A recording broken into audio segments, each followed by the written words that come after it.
comment vous travaillez les duos de réalisateurs enfin, de scénaristes-réalisateurs, comment vous travaillez? Est-ce qu'il y en a un qui s'occupe plus de la technique, un plus de l'écriture, ou alors tout est en commun? Ah, les deux. C'est-à-dire que en fait, Nico était plus du côté découpage technique et justement vérification de tout ce qui était plan, technique au niveau du tournage. Moi j'étais plus sur l'écriture du scénar et les directions d'acteurs, mais on avait chacun un regard sur le projet, c'est-à-dire qu'en fait on est parti d'un scénario qui nous plaisait à tous les deux et d'un découpage technique qui nous plaisait à tous les deux. Et un storyboard qui nous plaisait à tous les deux. Et à partir de là, même sur le tournage, il arrivait que l'un intervienne dans les directions, enfin que Nico intervienne sur la direction d'acteur, que moi j'intervienne au niveau des plans, ça c'est.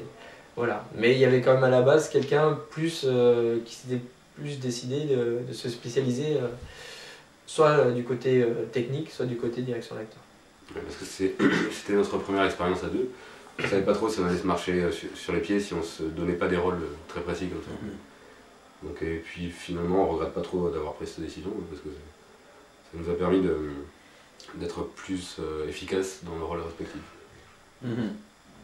Et au niveau aussi peut-être des brainstorming pour l'écriture, non? Bah, disons que oui, voilà, c'est ça, que ce soit pour l'écriture ou pour le storyboard, à chaque fois on se réunissait, on va dire allez, tous les 15 pages par exemple, on faisait un résumé global, on voyait dans quelle direction ça partait, celui qui découvrait un peu ça disait bah voilà, moi j'aurais préféré que ça parte un peu plus comme ça, ou que le personnage dise plus ça, hein. On faisait quelque chose, après on arrivait à quelque chose qui nous convenait à tous les deux, et on modifiait une dernière fois, enfin une dernière fois, dans l'absolu, le storyboard ou le scénario. Oui. Et aussi, pour ce qui est de l'écriture elle-même aussi du projet, on a passé 3 mois, chacun de notre côté, en fait, à regarder que les infos, en fait, soit télé, soit journaux, pour relever un petit peu ce qui nous révoltait ou ce qui nous interpellait en fait, dans l'actualité, pour savoir de quoi on voulait parler. En fait. Donc de là, on s'en est toute l'émotion, et ensuite on a dû broder le scénario donc, autour des thèmes de prédilection qu'on avait trouvés ensemble. J'imagine que vous commenceriez le projet maintenant, il aurait une toute autre tête, vu l'état politique actuel, aussi bien local qu'international.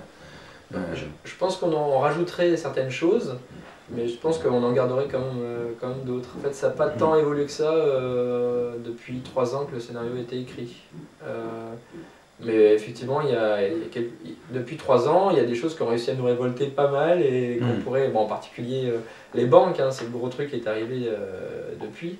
Je pense qu'on rajouterait un épisode là-dessus, mais on peut toujours le faire dans Nine Sonderland.